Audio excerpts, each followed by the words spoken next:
Welcome, everyone, to the newest edition of the Bronx Muchachos podcast, brought to you by 5 Reasons Sports Network. I'm your host, Mark, and tonight we got a full house. We got Dave. What's going on, everybody? Welcome back. We got Danny. What's good, everybody? We got Alex. Hello, hello, hello. And, of course, we got our brother from another mother, from Prospects1500, friend of the pod, Mr. Paul Woodin. Paul, what's going on, brother? Hey, good afternoon, guys. All right, everyone, you guys know the drill. Subscribe, rate, review, like on Apple Podcast, Google Podcast, Spotify, iHeart, Amazon, Odyssey, all the spots. Go hit up our link tree, which is link.tree/Real Bronx Muchachos. All deals. Concerts coming around. Spring training's around the corner. Get your gear going at Lids. Go get your seats at SeatGeek. All that fun stuff, man. So, you know, this off season. We started off on a high. It's kind of gotten into a little low, and you know, some of the things that have been going on.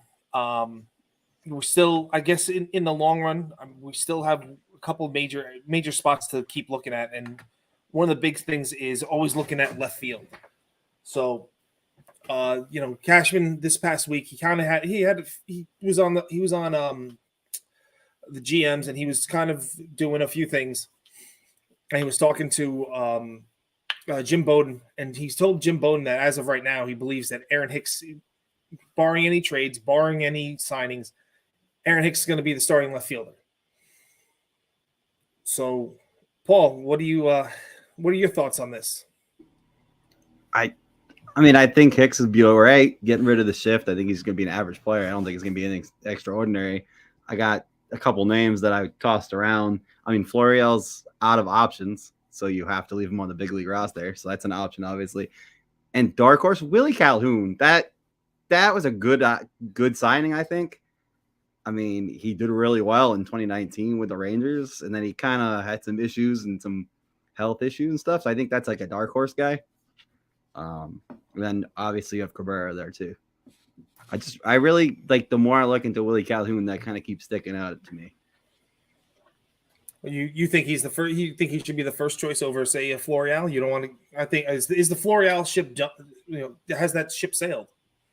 Let's put it that way, because he's going to have to show up. I mean, he's going to have to show up and show out in spring training, because otherwise he's going to be DFA'd, honestly, I think all his value is gone. What do you think, Dave? Yeah, I agree with Paul. You know, we all knew Hicks was most likely going to be the starting left fielder, since they want to use Oswaldo Cabrera as a super utility man, which I'm okay with. But, you know, Hicks, 1.5 WAR last year at 216 batting average, 83 for 384. I mean, it is what it is at this point, right? They owed $30 million over the next 3 years, and unless the Yankees are willing to eat half the contract and trade somewhere, say Colorado, who's been rumored to be interested in him, or just cut him loose altogether and eat money. Like I've said in the past, you're eating the money either way. You're eating the money for an unproductive player who's taken up a roster spot, or you're just going to eat the contract and give that roster spot to someone that deserves to be there. One of the two is going to happen. Florial, if they choose to put him in left and leave Hicks as the fourth outfielder, leave him there. Leave him there. Leave him in the lineup every day. That's the only way he's going to get better. The kid has an 088 batting average from last season. It's just absolutely ridiculous, this whole up, down thing that they did with him. I mean, realistically, over the last 2.5 seasons, is just messing with him. He bats 349 in AAA last year. They bring him up, and he can't even hit a beach ball because one day he plays, and then he sits for a week, and then they throw him back out there in left field again. So that's my agree altogether. On the Florial thing, you got to think about it. Past 3 seasons, he has a total of 63 plate appearances. That's not going to cut it. Mm-hmm. It's not going to cut it. You got to give the guy regular at bats. He's proven at AAA. He's proven at every level that he can hit the ball. If you're not going to let him have a shot, and it's already too late, it starts fading. It's too late. Like 3 years ago, you could have traded him and got good value. Now you can't. And now you have a 33-year-old left fielder that's a career 231 hitter. Congratulations. You're stuck with a bad contract and a 231 career hitter. Yeah. He's sailing away. I'm not in the Navy. I was never in the Navy. I wish I was because I would be singing some songs right now for this guy because deuces. It makes sense now. Anchors away, my boys. Anchors away. All right. We're the only branch to have mention beer in our fight song. So all you Air Force dudes, talking to you, Hey, David and listen, Alex, man. you guys wish you could be like us, all right? But Okay. talking about I'll Aaron stick to my Hicks. 5-star hotels and my Wi-Fi. Thank you very much. Yeah, no, you're I right. would You rather guys not are be very called. baby. I would rather not be called seaman. Hey, it's fine. It's fine. Anyway, I'm not gonna say that. So, Glorified taxi driver for the Marines. yeah, no, exactly. That's what we are. But for Hicks, I mean, we went into a deep dive on him last week, so I'm not gonna say too much about him and what he's gonna bring to the table. We just want him to do average. But I would like to see Florial get a legit shot during spring. I would like to see that happen, and because he could play all three outfield positions, he's out of options. Like what else? Like just give him a shot and see what happens, and maybe he surprises us and wins the job. But he's got an outside chance just because all the money we have invested in Hicks, and we'll see. I think that Florial has to get a chance at some point, but I don't know if it's going to happen. I think that like everyone said, ship has sailed. I think last year when they brought him up and didn't play him, they kind of Yankees kind of showed their cards what they really think of him. But that kind of leads me into something else because another trade that happened this week was Michael Taylor was traded from Kansas City over to Minnesota. And now Minnesota has a plethora of outfielders. So instead of Florial and maybe Florial becomes the fourth outfielder, fifth outfielder, something like that, or becomes a trade piece. But maybe Max Kepler comes over for a short period of time while we have some of our youngsters mature a little bit more. Dave, what do you think of that? What do you think of Kepler coming over? I know you're a big fan of this one. It's not that I'm not a big fan of it. I'm very leery now after seeing, the history of injuries with this baseball team that have happened over the last 3 seasons. I'm very leery to bring in another guy that's got injury questions about him. I mean, last year he did a little bit better than Hicks, 227 batting average, 2.1 WAR. But what scares me is he played 115 games in 2022, 121 in 21, 48 out of 60 in 2020. The last time he really had a healthy season was in 2018 when he played 156 games.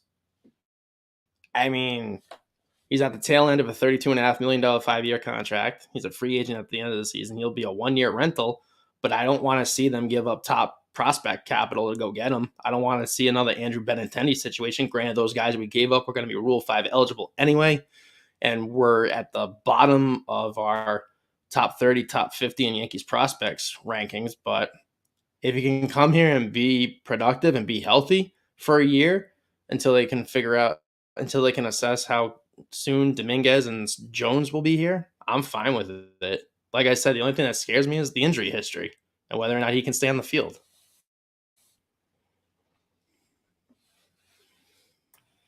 No, I get what you're saying. Danny, what are your thoughts? So, I mean, in his 1, 2, 3, 4, 5, 6, 7 years in the big leagues, he's had, 2 seasons of OPS over 100. And that was in 2019. He had an OPS plus of 123, hit 36 homers that year. And the next year, a 109 OPS, but that's the shortened, COVID year. 9 homers, 23 RBIs.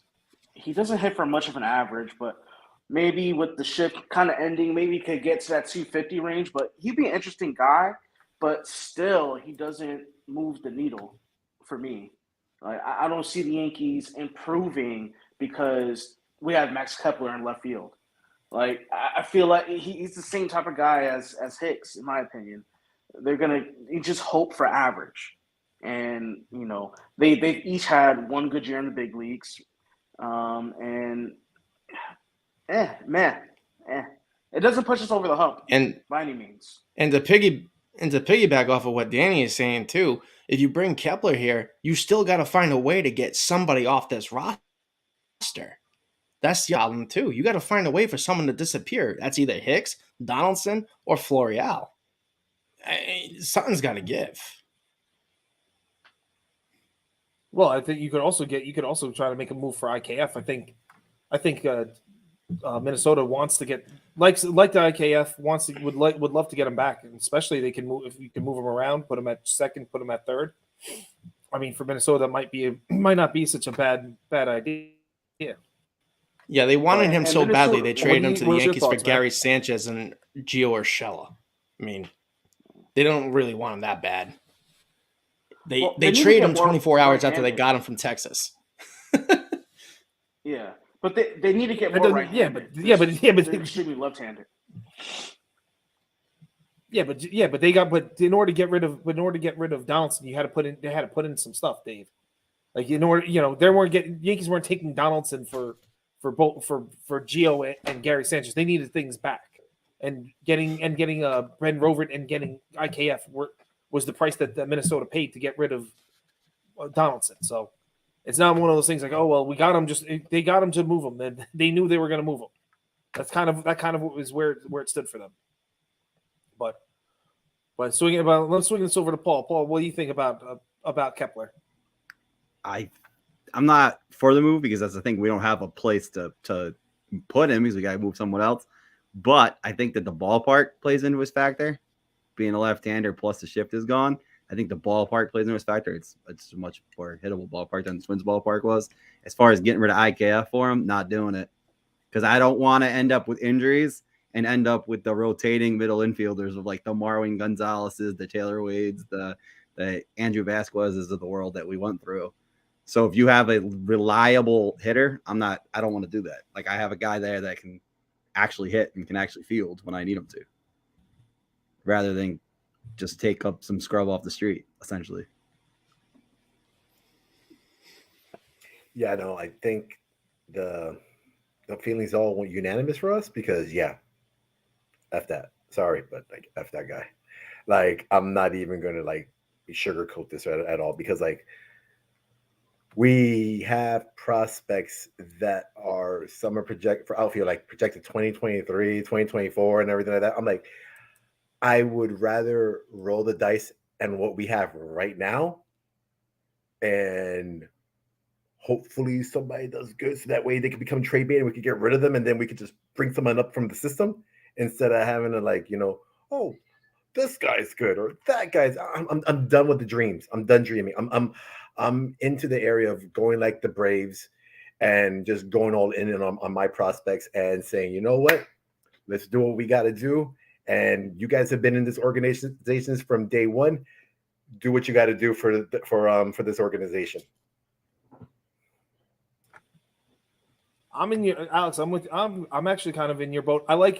I don't mind getting a piece for the short term, or having something here in the short term. So as long as they're not blocking as long as they don't block the future. But everything right now. But think about it, everything that you're going to trade for right now is going to be a block for the future anyway. So it's like Kepler's a 1 year deal. Kepler's only 1 year. Not even worth it. Not even worth. I know. I get what you're saying. I'm just saying, if you keep Hicks on April 1st, Hicks gets 10-5 rights. So he's going to be here the rest of the time, and you want to get rid of it. That's the guy you want to get rid of. That's the guy we want to have a good. That's the guy who we want to have to do really, really hot in the beginning of the season, so that way everyone else is like drolling over him, and that way no, you can't be the beginning of the season because April 1st is when he can veto every single deal. Oh, you're right. Yep. I forgot about that. Every deal he can veto. From now to spring till the 31st of March is when is his window, but. But Alex, you brought up a great point about not really looking for all these little things here. We got guys coming up, and Paul had his top 50 Yankee prospects that dropped a couple 2 weeks ago. So without further ado, Paul, why don't you hit everybody up with your top 10? With your top 10. All right, I went with Volpe as the number one clearly cut. Something of a shocker. Like a lot of people, I heard a lot of feedback on this one. Austin Wells it too. I can give you guys the explanation on that at some point. Bro, I didn't even look at your Alex thing. is- I didn't even look at your thing. That's why I have number 2 too. All right. I'm glad I saw your face. So I was surprised by that. I mean, We're I in the have my same boat. reasons. I love it. And I'm keeping him as catcher too. I mean, I have the stats that prove that he's getting better on that. We'll get there at some point. J Dom at 3, Rouse at 4, Estevan Florial at 5, Spencer Jones at 6, Sweeney at 7, Roderick Harris at 8, Lewis Hill at 9, and at 10 I got Clayton Beater. It's nothing too crazy. I mean, my biggest thing that everybody was getting me at was the Austin Wells situation. Speaking on it, let's hear. Tell us what everyone was saying, and go ahead defend that. So I got defend that number 2. I got that crap all about how he can't catch. But I mean, when you look at everything, like the caught stealing percentage nearly doubled from 12.5 to 24.6 this past season. He cut his pass balls from 24 to 6. And I mean, the chances are about the same. I mean, he had 751 chances in 2021, 716 in 2022. Innings were almost the same as well. 585 in 2021, 557 in 2022 at catcher. So everything was about the same. And when you look at that increase on caught stealing and that decrease in pass balls, that's a huge improvement. 23 years old, only at AA. And when you look at it, yeah, the stats don't necessarily jump out, but we're talking about a catcher here. Mm-hmm. If he stays at catcher, all the stats he's putting up, he's making 3 to 5 all-star teams, if not some more. Because catchers don't have to do anything. I mean, our own catcher, he barely hit, and he made it to the all-star team. So if he can give me a 250 batting average with 20 home runs and 70 RBIs, he's a multi-time all-star over and over and over again. And Wells' calling card is his bat too. So I mean that bat's going to play. That bat's going to play at Yankee Stadium. Exactly. That's not going away. So if he can pick up a little bit better on the catching side of things, like the defensive side of things, he stays there and you're fine. Well, I've heard his pop times have increased too. I think they were in the 2.11 seconds to 2.2s, and they're down to like the 1.9s. 1.9s. I saw some 1.9s. I saw some video 1.9s. But like that's the thing. If he moves off catcher, he's not 2 anymore. He's probably in the 15s to 20s because the stats don't play in the outfield. The stats won't play at first base. He'll be an average player, a Brandon Belt type player. All right. Brandon Belt's had a really good career. If you're moving him. Danny, what were you saying there? You're talking about Brandon Belt. He had a good career. He's got a good career. I mean, yeah, absolutely. He had a good career, but it wasn't like a superstar. You know what I'm saying? Like, it's not. You're not gonna sit here and say Brandon Belt made 5 all-star teams at first base and was a slugger. Hey, if you ask Austin Wells right now, would he want to be like a Brandon Belt type of dude?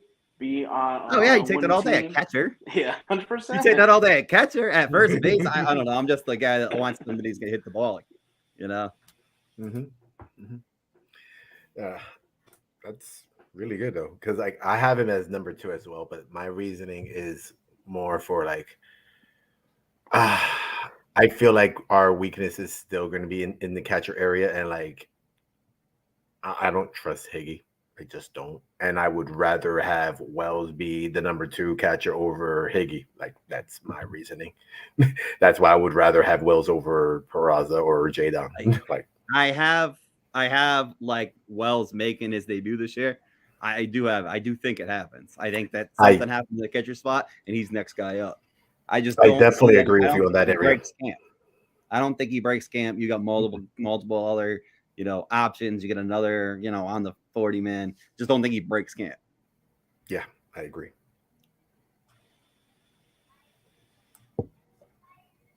Well, a couple of things have to go wrong for Wells to make it up there. I mean, you have to have a major injury to either Higgy or to Trevino, and then Ben Roberts also got to go down for a while for some extended time too, because he's got to leap over a couple people and Josh Bro also. I mean, he's got people he's got to leap over before he gets a shot.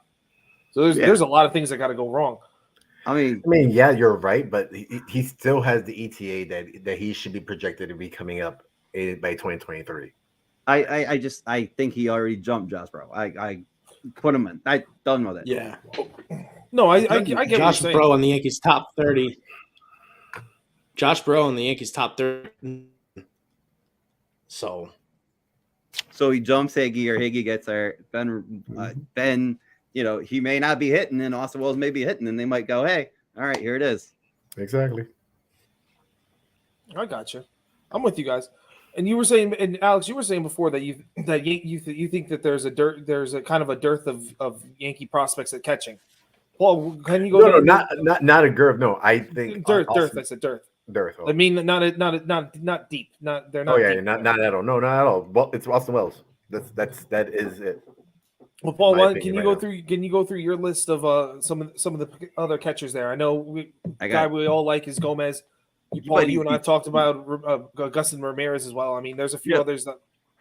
I mean, there's nothing crazy. I mean, Gomez, like you said, Augustin Ramirez. There's pitter patter guys. Nothing that's gonna like turn me and be like, oh my god, he's gonna unseat Austin Wells. It's not gonna happen. All right. I mean, Josh Bro, Anthony Siegler, it's not gonna happen. There's just nothing special. So here's I pose the question to you. Who do you, if you got your choice, Gomez and Ramirez? They're both the same age. They're both, I think Gomez is going to start this year at high A ball. Ramirez is going low A ball. I mean, who do you got basically? I got Gomez over Ramirez for now, just because I want to see a little bit more from Ramirez. I mean, he's only at FCL, so I can't really go say like he's going to go destroy the ball or he's going to do anything. Gomez has already showed that. Gomez has already got the better cannon. Gomez has already got he hit 252 in 2022 at FCL. That played 10 doubles, 8 home runs. I think he's just a step ahead. Does that make sense? He's just like a year or two ahead. He's nothing wild. You might be it might be a situation where like Siegler and Josh where they were both at double A like the same time for a few minutes, and maybe one of those cases where one just kind of comes up right after the other. I got you. I just don't think we're apart, but at that point, you're gonna have Austin Wells or whatever else. So both of them could possibly be trade baits at some point. I could see Gomez going. I could see some love for him later in the season when we're looking around for a pitcher or looking around for something, dangling him. I'm not sold on him to be a total big league. Like he'll be an okay big leaguer, but he's not gonna be a stud or star. It might be one of those cases where they're like, "Hey, we got a guy hitting 300 over here." And hope you can rope someone in Oakland in, a Pittsburgh in, a Colorado in. No more Oakland, man. No more Oakland. No more Oakland trades. Yeah. We always trade with Oakland. It's a thing. Come on. We've been recently we're doing a lot of deals with the Cubs every time. A lot of deals with the Cubs recently too. Cubs we might be able to get something from the Cubs. Right. Maybe. So a couple of weeks ago we had it was the international signing period. We got Brandon Maia. I've been a big fan of his. Where if you were to take him and put him in your list right now, what area would he be in? So there was go ahead. I was gonna say I wouldn't say I don't think he's like a top. I don't think he's a top 10 guy right now, but he's top 15. There was a little debate on that because my list dropped the same day as the international draft. So they were contemplating whether if I should actually put him in there. So I kind of studied up and I had him around 12 to 15. I just couldn't move some of the other guys. Like I have Delgado at 13. Delgado's, we've seen the Jose Altuve comps. I couldn't really put him there yet. And then I got Yandier Gomez, the pitcher. So I think 14 would have been my spot. Because Gomez is on the 4, he hasn't proven much, been hurt. I think 14 is my spot. And I mean above that, I have Will Warren and Randy Vasquez at 11 and 12 respectively. So I think 14 was my spot, and then we'll see from there because other guys will graduate or move on. I gotcha. Kind of, yeah. I mean, I've. There's tape. Sure, I can see all the tape I want from a kid on the island. Go to the States. Go to FCL. Go to DCL. Go to the States, because I think that's. I mean, and I'm speaking from a baseball perspective altogether.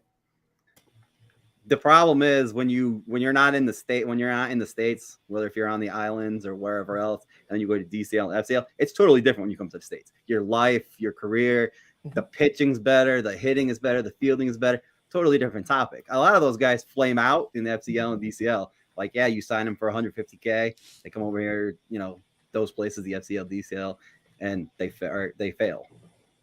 And that's that. And you move on. Just I want them. I want them over in the States. Go crazy. I think though with the international prospects, I think with the amount of money they've spent on him, though, they're not going to let him. I feel like every team does this. More priority on the guys that they spend millions of dollars on versus people they spend a few 100,000 or a few double digit thousands on. I think it's all a matter of how much they have invested in the person and how much they're going to work with that person to get them major league ready, or at least ready to set foot into the minor leagues. It's like the Roderick Harris case from last year. He started in DSL. Same type of thing. Like, here you go, have a little bit of taste. We saw it. He ended up getting hurt a little bit. He was banged up a couple times. The wrist was probably bugging him. Well, you got to start somewhere. But like, that's my thing. Like, stick him in somewhere and we'll see. I had a hard time going above 14 at that point. I got you. I mean, I've heard Maea's. I've heard a few different things, but I've heard Maea's abilities are crazy off the charts. Yeah, I mean, they compared him to Gary Sheffield. Again, I have an issue with comparing a kid like that to a potential Hall of Famer. Yeah, I'm with you on that one, but I wasn't going to go down that road. What I was going to say is I've heard people talk that the scouts have they've put Dominguez. They've ranked them in order of Dominguez, Maia, and then Arias, and they're saying that Arias might not is as shortstop is going to be awesome, but Maia's skills are right now are translating a little bit better, or he has the ability, especially sticking in because he can stick at center field. It's the same thing with J-Dom. They did the same freaking thing. Here's the next Mike Trout. Like, dear God, you can't do this. They're doing it to pitchers that are on such low levels, aren't even in the States yet. It's ridiculous. Oh yeah, Bo Jackson too. Yeah, exactly. Like, how can you do that to a player? Like, the kid he's not even allowed to drink yet, and you're doing that to him. Yo, who's that kid? Hector? Was it Henry or Hector something or other? That Henry 6'7". Henry, yeah, Lafrane or something like that. Lane. Yeah. Just the lefty. He's on like the outside of my 50 looking in, but again, he's so far away. It's so far away. Mm-hmm. Stop. He was at DSL last year. He's freaking 18 years old. Stop. Yeah, I mean, I can't compare. Isn't he the next Randy Johnson? Yeah, there we go. Congratulations. You're gonna have a Hall of Famer with 3,000 strikeouts compared to an 18-year-old in the DSL. You guys know how I feel about this. Yep. I think we've hit next Randy Johnson. One of the next, a top 10 pitcher of all time, arguably, Randy Johnson. Here you go, kid. There's some great expectations for you. Hey, Paul. I hope he turns out that way. Absolutely. I hope he goes from like the low 50s on my rankings to all the way to number one. Hey, Paul. If this is the way we're doing the ranking, well, then guess what? Mark, he has the next Babe Ruth, and Dave, he's the father of the next Greg Maddux. I absolutely agree with you. What they're doing is ridiculous. Should we call Pete on him now or later? This is gonna be Randy Johnson. I mean, Randy Johnson, who was in New York, kind of sucked. He did. He didn't that really 5 ERA. He didn't pull it off, and then didn't he shove that cameraman or something? But that's for another day. Oh yeah, now he does photography. Get out of my face. He's got some beautiful photos. Yeah, he does. Shout out to Randy Johnson on the I know. Photos. I know he does some really good ones. His nature photography and then his football stuff that he does all the football stuff. Mm-hmm. Yep, he's a photographer for NFL. Yep. So Paul, let's we're doing the little comparing. We just compared a couple guys in the lower minors. Let's do the. I've said something to you before. Oh, gotcha. Let's talk about one of my favorite guys is Roderick Arias against Kiner Delgado, because I think they're not similar in any sense of the word of height or build, but they're both in the low minors. I mean, both will probably be in FCL this coming year. So you can kind of compare to see the two of them together now. What are we talking about with them here? With the two of them. I discussed that with you on in private the other day. Yeah. Here's my thing. You're already blocked up at second base and shortstop. I mean, for the foreseeable future. By a lot. What's that? Well, I said by a lot. Oh, absolutely. So here's my thing. So Arias is a big kid. I want to slide him over to third base. It sounds bogus, but where are you going to stick him? He's not going to play in the corner outfield. He's not playing in the center field. Third base seems like that's the logical move. Big kid, really young. I have an idea. Go for it. So by the time Arias is ready to come up, right? DJ LeMahieu is gone by a lot. Gleyber Torres probably gone. Yeah, he's gone. Traded, maybe, possibly. Then you have Volpe at second base. You can move Peraza to third and put Arias at shortstop, or move either way, or keep Peraza at short and move Arias to third. I mean, that's fine. I mean, that's interchangeable. That's here nor there. We're talking 5 years down the road. Mm-hmm. So I mean, that's fine either way. We'll see how they feel. We'll see how they hit. We'll see if they even get dealt. Right? See how They're even here still. I mean, I can't see why a team isn't calling about Peraza. If we're looking for something down the line here, and he hits 265 roughly, and gets some dingers and gets some speed, I'm just saying. No, I see you shaking. No, you wouldn't trade him, but people are going to call. Can't have him. If it's an offer that blows it out the water, I might consider it. Yeah, but they were calling for him. I mean, they were bringing the Marlins were talking about him with the Pablo Lopez deal. But if it was Sandian Contreras, Pablo Lopez, I'd consider it. I got a roundtable question right here.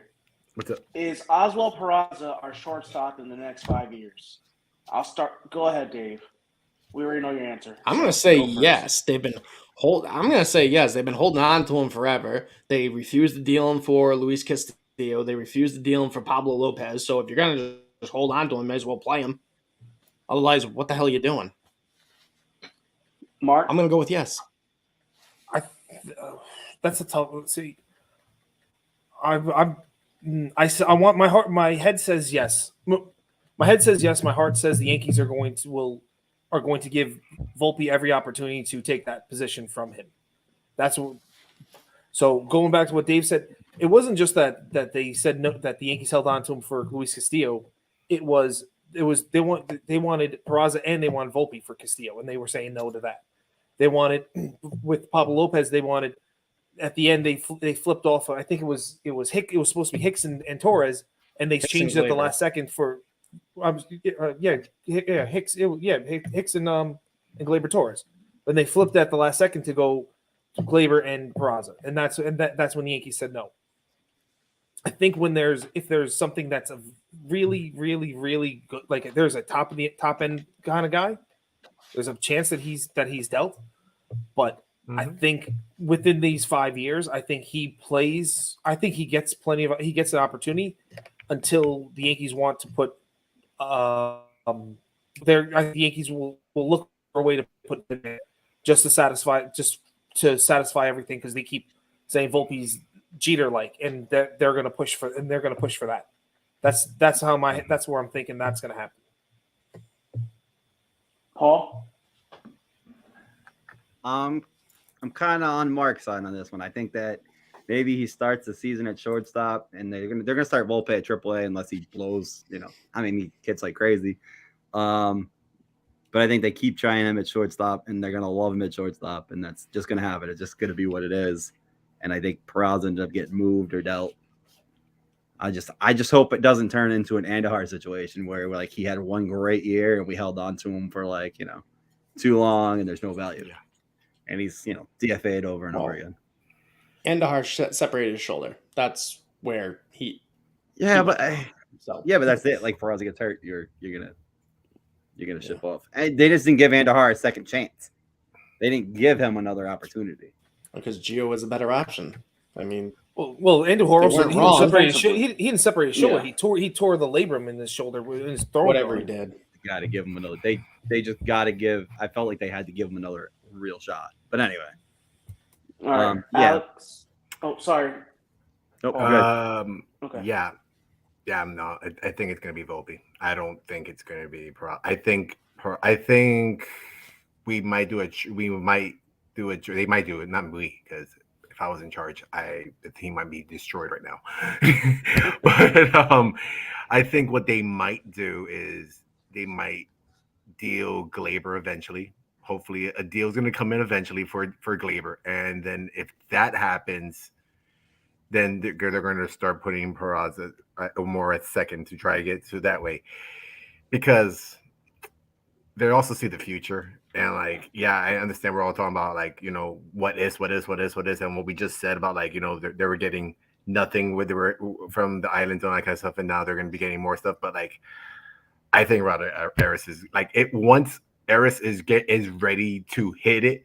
If one of those two are not at it, they're done and he's in. It's as easy as that.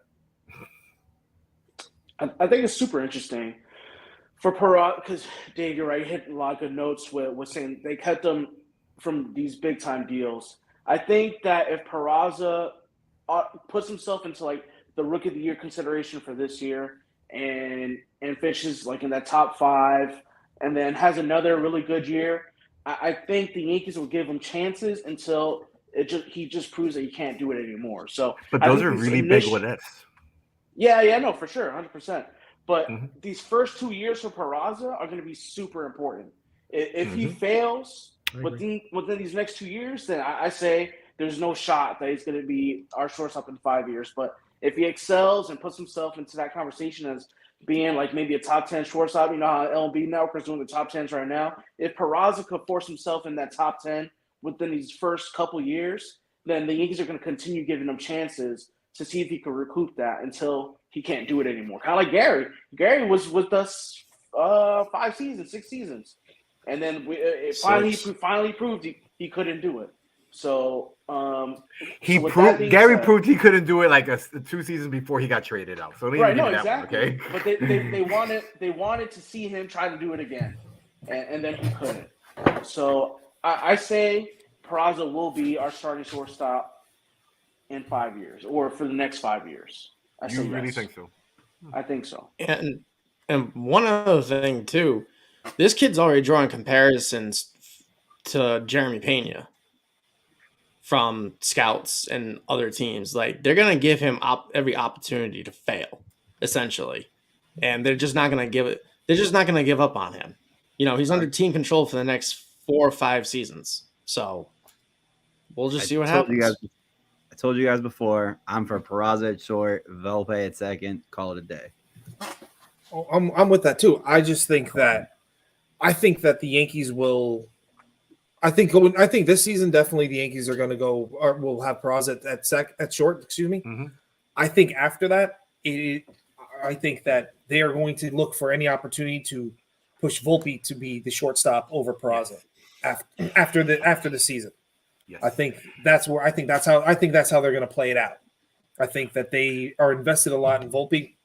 I think they're invested a lot with, he's another homegrown kid, but a drafted homegrown kid from the area. There's just so many things that can play up in that part. They want that he has that mental makeup, even though his skill set might not his hit tool is better than Peraza's hit tool, but the defensive side, he's obviously not there. He's not even. I don't even think he'd rank in like the top. If you start listing a bunch of the shortstops we have, I don't think he doesn't. His name isn't even the third name you come up with as part of this shortstop crew. You talk. I'm not against Volpe trying to become the shortstop. I'm just worried about his size. He's not very tall. Jeter was 6 foot. Peraza's 5'10", 5'11". That factors into it too. I just don't want to see them put so much pressure on this kid and put him in a situation where it's just gonna fall apart and it's just not gonna work out. I don't want to see that. It's funny you say that, Dave, about the hype for shortstops, because before Cal Ripken, who became like the all-star shortstop that everybody wants to be, shortstops are traditionally like 5'8", 5'9", 5'10", right? The defense first guys, and so it's just funny to see how that perspective has changed over time. And then Mark, look at O'Neal Cruz. Oh yeah, exactly. Right. He's They're just getting like, bigger what, and bigger. Now you're at a 6'10"? whole nother. You're at a whole nother level with I him. mean, For real. I mean, Mark, I got a question for you though. Would you extend Glaber? Like, if you want Volpe at short, would you give Glaber the keys to second base for the next 5, 6, 7 years? Right now or after the season? Right now, because we can only go off of what we know right now. Like, No, I wouldn't. He may have a monster season, so who knows? Yeah, he could have a monster season. I wouldn't give it to him right now. Yeah. Because he's the inconsistencies. I mean, I think Glaber is still trying to figure out who. I think defensively, Glaber knows who he is. I think offensively, he's still trying to figure it out. Because you got to remember something. The first 2 years he came in, there were juice baseballs that were played, and all of a sudden, a guy that was supposed to be a 15 to 20 home run guy was hitting 25 or in the 20s, then 38 home runs, and then he was a home run hitter. Then next, COVID season, you could take that as I'll give that as a mulligan for everybody who really crapped the bed. But then 2021, he still was at shortstop. They de-juiced the baseballs, and he still was swinging for the fences, and nothing, and wasn't flying out the ballpark. They between shortstop and everything there, turned around, and boom, he just fell apart. It took him last year a bit. He had like a little bad stretch, but for the most part, he was good last season. But he also showed that he still doesn't hustle as much down the line. Like that, and that's the one thing I don't want to. I don't want to praise someone who's not hustling. You listen. I understand you don't have to hustle every single play, but there's times you got to make it look like you're trying hard when not just dogging it down the line.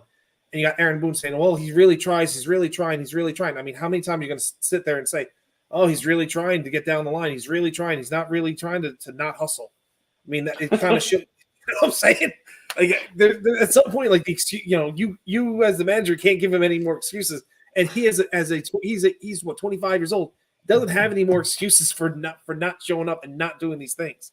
Mm-hmm. Especially him knowing that there are kids knocking on the door that will turn around and die running down first base and have a heart attack running down first base to get that playing time.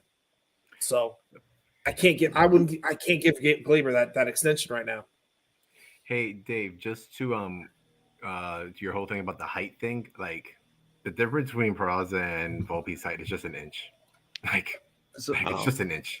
I thought okay, Peraza it's not was closer to 6 foot.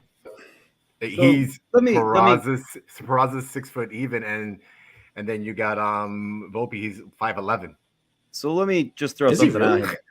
Yeah, IKF is shorter. It seems like everybody, not necessarily here, but everybody forgot Torres is kind of a kid too. He just turned 26 last month. Yeah, so it's not just 23. That's what I'm saying. Baseball talk, is there that bro. I mean, dude has been in the big leagues since 2018. In baseball language, that's like middle aged. Yeah, what I'm saying is like dude's been in You're the a middle aged league man at 26 years old in Major League Baseball. Hold on. Whoa. So dude's been in the league since 2018, right? So really, like he's had 5 years, 4 years, 5 years at most. Like because he was a super. Yeah, he's a super 2 guy.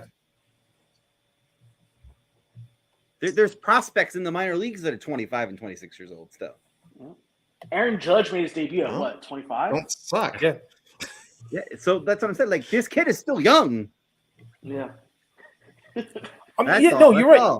No, you're right. He's young, but I mean, but he's had that up and down career so far. Aaron Judge got to give him a good backhand and tell him start running down the damn line.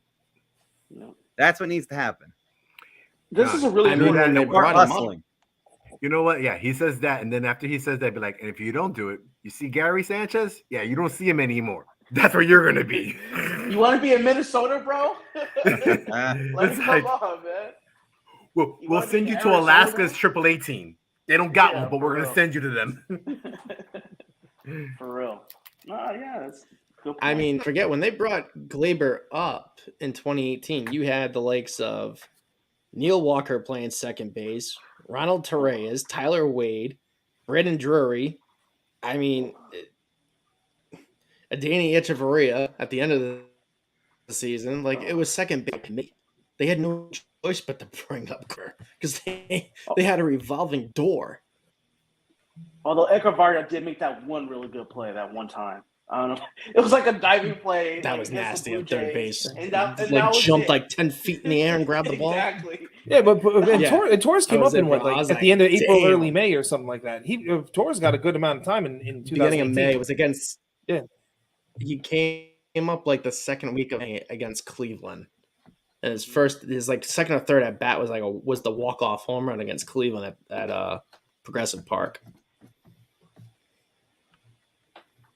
Yeah, this is a huge year for Glaber. I think, Paul, you kind of got me thinking about, like, yeah, I mean, he is still a young guy. He does have to figure himself out at the end of the day. So I'll be interested to see.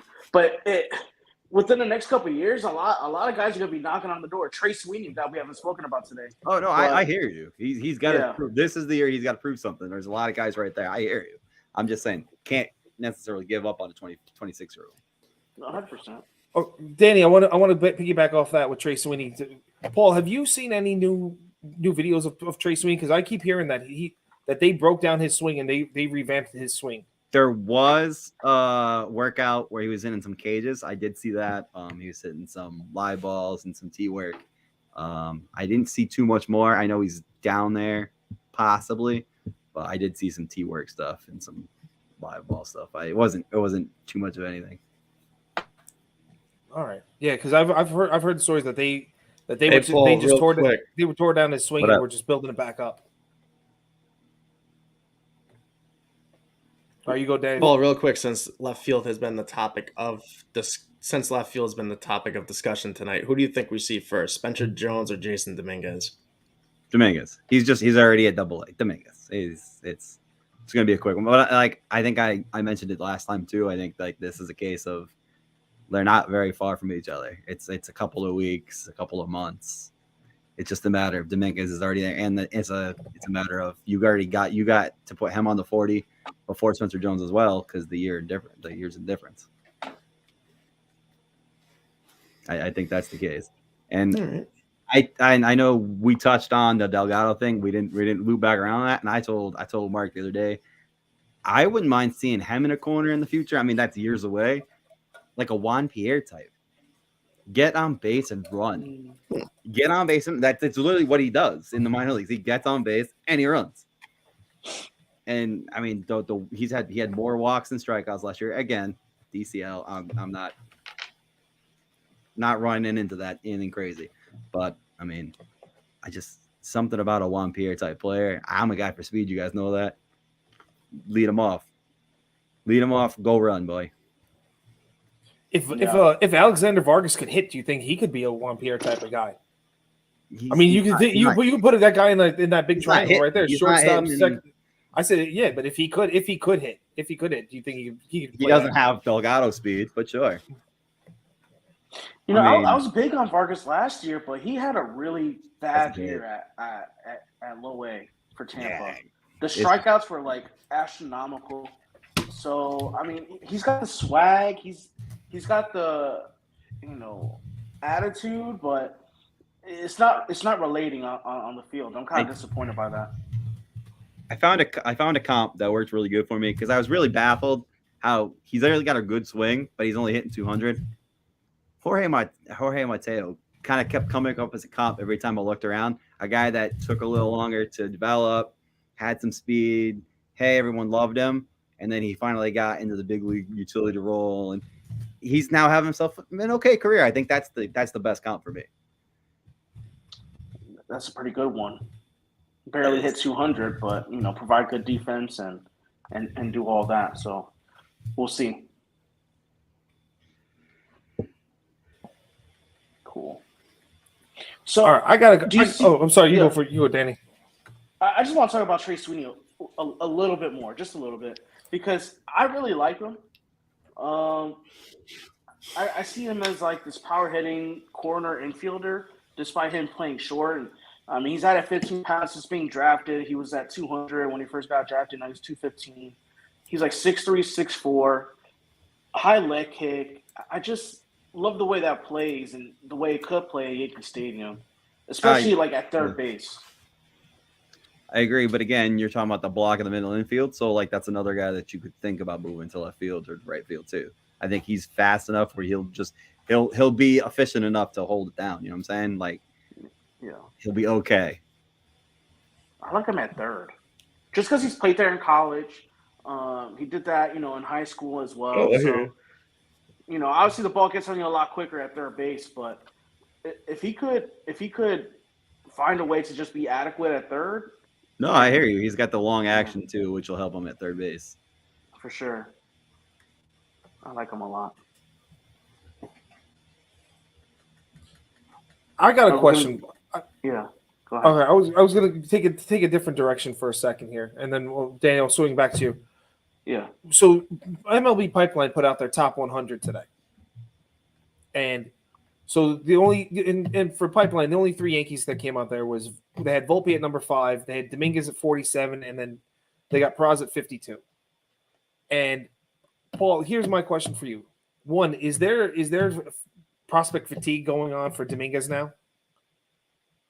Because I can't see how there's a handful of these outfield prospects who didn't show up at all and didn't perform well or didn't play at all, and they're being touted as far, head and shoulders above him right now, especially after the year he just had. You're muted, buddy. I think it's the Mike Trout comp catching up to him. It sounds silly, but everybody was expecting him to come out here like gangbusters, hit 310, hit a bunch of bombs, steal a bunch of bases. He didn't necessarily do that. Everybody was you can't compare someone to that and then they don't put that end up and everybody's like, oh shit, we just compared him to Mike Trout. But I don't get why scouts are low on him, because if you look at the numbers, what he did last year, 37 bags, bro, at 19 and 3 levels, 78 walks in the amount of time that he played, 16 homers. Like, the tools are there. So I hear you. I hear you. It's just the matter. And Danny, don't forget this. You've got to remember something. As he moved up the levels, the strikeout rate went down and the walk rate went up. That's usually for someone to drop, they go in the opposite direction. I hear everything you guys are saying. Like, and you guys have heard me. I think he comes up before any other minor leaguers, and I've said that multiple times every time I've been on here. Because nobody probably wants to pitch to him. There's something about him. Everybody keeps just, he's gonna be okay. He's gonna be an above average player. Whether if it's the not belief that the weight is gonna hold off, because that was sort of an issue. Whether if it's the Mike Trout comp, I can't really put a finger on it, but there seems to be 2 or 3 rocky things that they're like, Ho hum about him. Yeah, it's just like, oh, he's gonna be a good player, but I'd rather have whoever it is above him in this case. That's kind of what it seems like. So one thing I really like about Dominguez is that every time he's on a big stage, he produces. In the Futures game, we see that highlight of him hitting a homer. In the championship game for AA, a homer from both sides of the plate. Like, the dude shows up in big moments. So and imagine him in New York, where every game is that moment where he feels like he needs to show out. Like, I think he's gonna be a stud. I think he, like him in the bright lights of the Bronx, I think he wants it. I will agree with you, Danny. I will agree with you on that. But my question and my rebuttal is, can he keep it up there? That's the thing, on a constant day in and day out basis. That's what we don't know. And that's probably the fear I think we all have when it comes down to it. Like, we want him to do as great as we see the numbers could do for him. So, but we don't know if it's going to be a constant thing. We don't know if he's going to get up there and then all of a sudden he turns into a Greg Bird. So I'm looking at the top 10. He's the 13th outfielder in their top 10. When you look down there at the top 100, he's the 13th guy down. But he also loses out to Jordan Walker, which was third base in St. Louis, and they moved him to the outfield. So really, we're going to take Jordan Walker back to third. He's the 12th guy. And 5 through 12. You can't tell me that he's not better than any of the guys 5 through 12. Evan Carter's above him. That's a little iffy, but new draft pick. They're 2020 draft pick, second rounder. They're gonna go Ugagog. Elijah Green's above him. That was the number 5 pick in 2022. So it's just a matter of these guys have high draft status, I think, for when it comes to when you look at that list. And I mean, even at number 10, they had Colton Cowser from the Orioles, 5-pick overall in 2021. So you're looking at, like, when you look at that list, it's flawed with the guys that are high draft picks. That were Some of the drafted. guys that are high draft picks. Yeah, I mean, you're talking about. I mean, the money Dominguez was getting. That's I mean, ridiculous. that was- Alex that would- above him, 15th overall in 2021. I mean, it's crazy. I mean, I'm very bullish on Elijah Green, but I mean, he had a big strikeout rate. I think he only did a complex league, maybe got low A ball. Drew Jones, everyone's going crazy over him. He tore something in his shoulder, and he hasn't played. I mean, you can't tell me like guys who haven't shown up and those who did and didn't perform great are going to be that much better than it. I can't see that, and that's my big thing with watching the pipeline. Like there, a lot of things that they put out there is just so different than.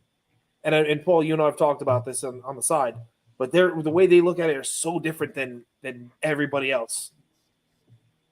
Yeah, I mean, it's just who they love. And as I stated, those guys are first and second round draft picks, and there's only one guy really in the top 10 that's not. So it's like, we love them. They made big money. That's that.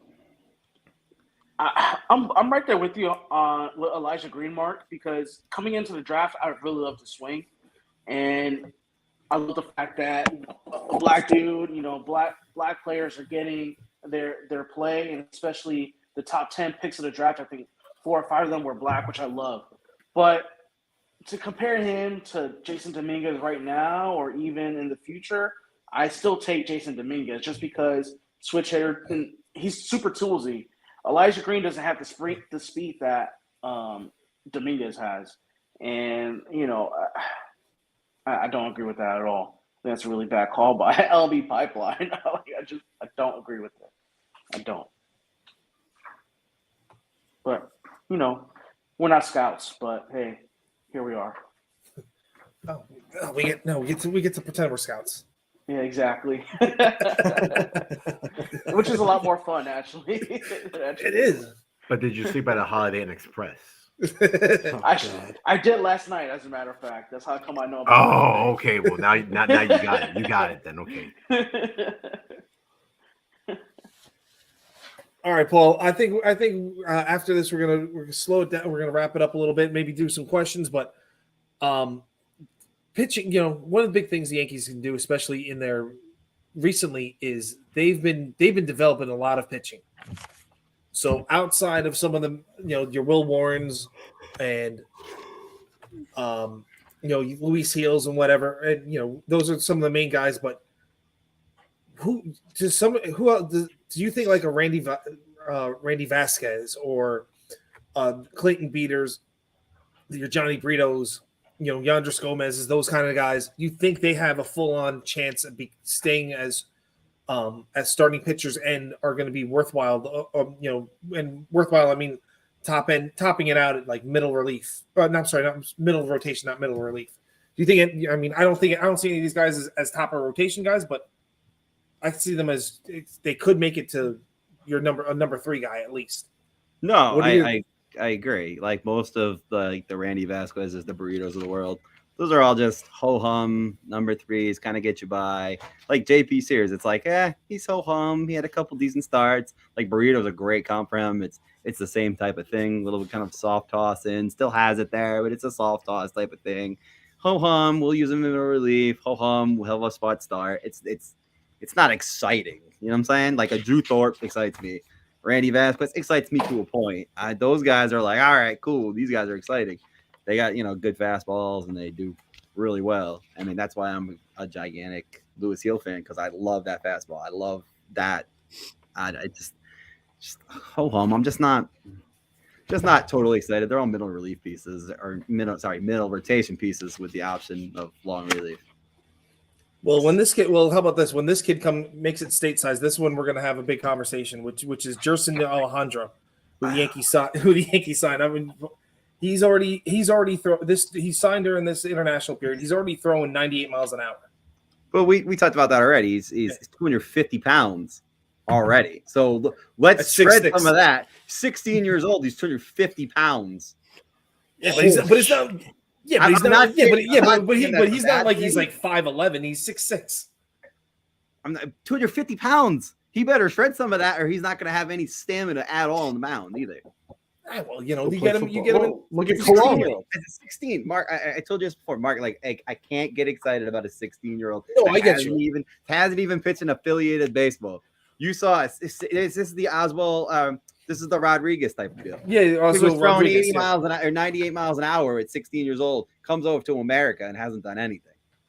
Yeah, the shoulder injuries really killed him. But that can happen. And then on top of that, he still hasn't done anything. It's Yeah. just a matter of like, I can't get excited about it. I just can't until he comes to the States, until he at least hits the Dominican and starts throwing down there. I just can't do it. I signed some kid that's 6, whatever, 250 pounds. Okay, great. I can't do it. I'd rather be excited about Indigo Diaz, the reliever. I'd rather be excited for Jack Neely. Yes. I'd rather be excited for Juan Carla. I'd rather be excited for those guys. When it comes to pitching, I'd rather be excited for seeing Carson Coleman in my bullpen. We'll Something talk, I know. We'll talk a little bit more about Juan Carla. I keep Luis Serna and Juan Carla. I keep hearing those names coming around.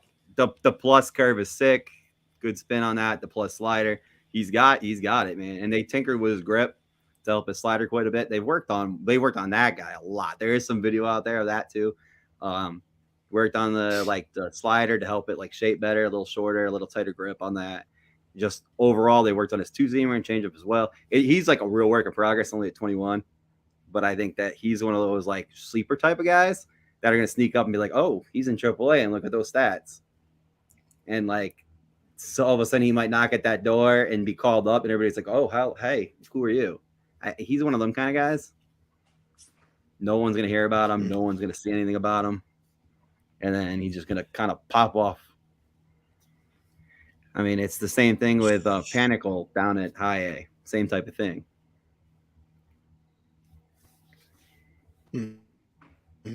Bro, Another guy I want to just touch on that oh, I'm going to say he's going to see the big leagues, Mitch Spence. Another guy, he's not awfully exciting. He's like, again, back end kind of guy. Yeah. But he's going to, I mean, he's at AAA now. But that's it. He Spot doesn't start. excite me. He's the same thing at number 3. It's like, all right. But he's a guy that Yankee fans need to know. Only because he's at AAA. Only because they loved him so much. I mean, you got to kind of be like, all right. So just somebody to know. Just somebody to like, all right. We've heard about him. All right. You've looked him up. Yeah. That makes sense. Just like, all right. Once He's he a makes a guy. spot start in September, we already know who he is. Yeah, exactly. Just a guy. He's a guy, but Is he even on our somebody- 40 man? I don't even think so. So I Who? just think he needs the. No, he's not on there yet. It's like the Matt Crook thing, same thing. Just the guy. Now he's on the 40 man. Just the guy. You totally missed Crook the is chance to exciting, go like though. from Good Burger and say like the dude song. Yeah. Crook is exciting though. Like He's 28. Brad Hand. Yeah, but he's got the stuff. And, Yeah. I mean, All right. he might come up as a late in age, advanced, right, for 28 Here for we coming go. up to the big leagues. But I like the stuff. No, I agree. I hear you. I just think that he was in the trade from the Giants for he was in the trade for the Giants for longer. Yeah. And then we snapped them up in the Rule 5 minor league phase. Yep. Yeah, lefty. Yeah, I Kinda mean, like he a had Brad solid Hand type. numbers, 10 and Paul 7. I think it was a little over 4 on the ERA. So I mean, it was nothing crazy. One last 150 question. One last question before we wrap up. One guy I had my eye on a while, Sean Boyle, 21, throws 2 no-hitters at High A, and then in AAA against the Woo Sox. And then last year just kind of seemed like he just fell off a cliff, got a demotion back down to AA. What's going on with this guy? Because he was, in 21, he was like one of those guys that you thought was going to come up and make an impact somewhere down the line. I mean, I think it's the same thing. He's just a ho-hum type of guy. I mean, last year he had I think it was 3.7 for an ERA, somewhere roughly around that. And I mean, same thing. He got 9 strikeouts an inning. I think it was I think it's like 160 to 150 or something like that, roughly. Just a ho-hum type of guy. He had good success at the minor leagues, you know. It's just nothing too wild. He's an okay. He'll be fine, but again, he's 25, 26 years old, so he's kind of just an organizational filler. And what will be a spot starter. It actually surprised me that he was one of the guys that weren't moved because he had that value and because he was a little bit older.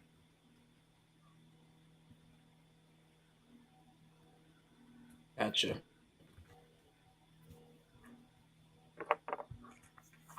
All right, Danny, you got any more? You got any questions Well, going on? I think that's gonna do it. No, we'll wrap. We're at 105, so Yeah. straight. Before we start getting yelled. No, All I right. don't wanna- Well, thanks everyone for tuning in and hanging out with us every Thursday here at 9 o'clock on the 5 Reasons Sports Network. You can also catch us on Twitter Live and YouTube. Be sure to hit the like and subscribe button on YouTube. Be sure to check out our link tree with all of our sponsors and everything that they offer. Give Paul's article on Prospects 1500 a read. Some really good stuff over there. Really good baseball stuff over there. And I gotta say one thing though. Ireland, we need to talk. All right. There's a few of you in Cologne, Ireland that keep looking at our link tree. Do us a favor. Listen to an episode. I promise you'll like it. Even if you don't know anything about baseball, guarantee you will definitely learn something. So Ireland, give us a listen. Love you all overseas. Listen to us. So for Danny, Paul, Alex, and Manny behind the scenes, and Mark, David, Bronx Muchachos signing off.